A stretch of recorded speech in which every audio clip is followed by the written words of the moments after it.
way more people are ideologically persuadable, way fewer people are swing voters, because partisanship is a hell of a drug. And once you layer over, I'm team red or I'm team blue, that's way fewer people who are gonna maybe switch teams. But when you're talking about ideologically persuadable, like I could think this way about wages, I could think that way. I could think this way about public education, I could think that way. That's what I mean by ideologically persuadable. We have been taught that what those people want is a, quote, middle of the road solution. They want some sort of centrist thing. Right. That is actually not true. The research does not bear that out. Those people are what I call the good point people, because they go like this. Good point, but also good point. Right. But yeah, good point. And so when we ask them, to what extent do you agree, disagree? Talking about race is absolutely essential and moves our country forward. Around 70% of them say yes. Wow. When we ask those people, talking about race is divisive and sets our country backwards. Around 70% of those people say yes. In other words, good point, but also good point. What they hear repeated most frequently becomes, quote unquote, common sense and the way the world works and what everyone believes. There is no other way to explain why it is that in the summer of 2020, in the reawakening of the BLM protests and the thwarted racial reckoning that we were supposed to have had, which, by the way, didn't actually happen. It was just a conversation. And that was apparently enough to upset people, just the mere mention of it. But I digress. The radical change in public opinion around what we need to do with policing, increase in support for Black Lives Matter, increase in support for reform, et cetera, et cetera, et cetera. When you look at the rapidity of change around marriage equality, which at a societal level happened in, a nanosecond, right? Why is that? It's because social proof is real. People do the thing they think their kind of person does. And so when they see on TV a bunch of suburban moms out protesting, they're like, okay, I guess suburban moms protest. When they see a bunch of people with love is love and changing their little avatar to a rainbow when people are still on Facebook, they're like, I guess this is what people like me think. And so what the right wing has understood forever is that unless you get your base out performing their beliefs, wearing the red hat, if you will, then that is what persuades the middle, because the middle is by definition non-ideological. If they were ideological, they wouldn't be the middle. They would have a fixed position the way that the three of us do. And so when they're observing in their environment, it looks like people like me think this sort of a thing. And so the fear of the base that you are holding up, which is so frustrating and true, like I'm not denying what you're saying, but it just goes against everything that we know about persuasion. It goes against Madison Avenue using quote unquote brand ambassadors. Because again, if your words don't spread, they don't work. And that is actually how you persuade the middle. It's not by having people who are labeled Democratic Party or who are labeled NAACP or who are labeled Planned Parenthood. It's by having your neighbor, your cousin, your high school friend be the one to say it to you. Can I say this? That's why, yeah. No, please. I know that was fantastic, and it explains why, Anat, in the absence of any proactive messaging, the suburban Democratic voters that I mentioned who were terrified of CRT, that's the only narrative they had.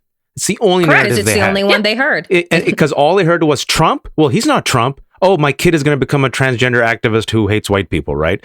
And then also, I want to connect the dots here then to defund the police. In the aftermath of George Floyd's murder, there was a groundswell of support, as we know, at least the majority, all right? And the majority wanted to reform the police. Democrats did not run on defund the police. There was the squad. There's 6 congressmen in the House, not Joe Biden, not Kamala Harris, not the DNC. No one ran on defund the police. Republicans were very successful, as we remember in the 2020 elections, to label Democrats as defund the police and anti-police as they killed a police officer at the January 6th violent insurrection. At the State of the Union address, Joe Biden did not mention Black lives. And not only did he say reform the police, which I think he should have, he said fund the police. So, and we've been critical of it because what we're saying is you are losing your Black voters who they might not be with defund the police, but who the hell is asking for fund the police? What are we missing? So that's a big sigh. You just said. No, it's a good one. It's a big sigh. You know, at the risk of getting too real for a moment here, get real. I'm going to give you the messaging answer because that's what I'm here to do, and that's what I do for a living, and that's what I test, and I'm an empiricist and all the rest of it. And in reality, and so I promise I will do that 1 second. But in reality, the fact that we're even having this conversation is just so morally repugnant to me. It's absolutely disgusting to me that we have to have, and I hope this is clear. I'm not impugning you. I'm saying that you're correctly responding. We do have to have it. The notion that police who are spending, I don't know how many hundreds of millions of dollars in a city like, take Chicago, just to pay off their wrongful death and all of the illegal things that we've done. The notion that we are even talking about this as a strategic conversation is so disgusting. I mean, it's literally what Martin Luther King Jr. wrote about from Letter from a Birmingham Jail. So I just want to say that for a second, because I am going to talk about the messaging now. I just want you to know that it weighs so heavily on me that we have to approach this as a what's the strategic thing to do? How are we going to engage our base? And how are we going to get to 50% plus one? But at the end of the day, that's my actual job, is to win shit. Mm-hmm. And so from the perspective of winning shit, fund the police does not make sense as a message. First of all, the disavowal of defund the police, regardless of how you actually feel about it, let's just take the simple, the first step one. Anytime you negate a frame, you evoke it. So when Nixon gets on TV and says, I am not a crook, we all think he's a crook. When Chris Christie says, I am not a bully, right? So when Democrats say, I do not want to defund the police, that of course calls to mind that they do. Okay, so we know that lesson. We know we're not supposed to negate all of that. Supposedly fund the police is them having learned that lesson, and so now they're no longer engaged in negation. Well, guess what? When you say fund the police, what you have done is you have agreed that the conversation we want to have is about police. And when you frame up for people that we need more police, what you do for these ideologically persuadable people is you send them into fear mode, which they already are for understandable reasons, because there is a serious thing about crime that we do need to talk about. You send them into the arms of RoboCop, not B- mall security. And I'm sorry to say, I said I'd get real. Learn the lesson of Obama. Obama deported more people than any previous president. He spoke frequently and full-throatedly about quote unquote border security. And the fact is that Trump came into office by shit-talking Mexicans, right? Because Obama helped elevate the notion that the border was insecure. If we elevate the notion that police require greater resources, then what we are doing is we are handing Republicans a club and hoping they don't hit us with it. And so what do? We recognize that people's actual hunger is for safety.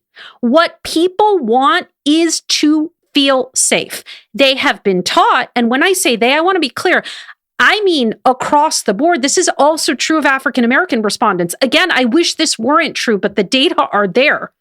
People have been taught to make a linkage between feeling more safe and increased policing.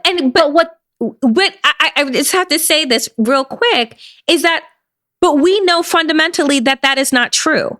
That when you go into the wealthiest and most secure environments, right? When I grew up in suburban Long Island, an hour and a half east of New York City. I never saw a cop in my suburban areas. What I saw were sidewalks and tree-lined streets and country clubs and, and parks and recreation centers and all of these things. So even when we say, oh, but we know that crime is a real problem, the reality is that social safety nets are not available. The reality is that we don't resource these communities that experience crime, giving people no choice but to commit crime in order to have the bare minimum of their lives met, right? Their basic needs. And so I'm always so confused how people still say like, oh, we need more cops. But I'm like, hey, Karen and Chad and Chet, how many cops do you see every day in your suburban community patrolling or standing out in front of your children's bus stop in the same way that they do in Bed-Stuy in Brooklyn, right? Like you don't. So how do we shift that narrative that we know is a lie that both parties, and this is when I will say both sides of them, that both parties feed into?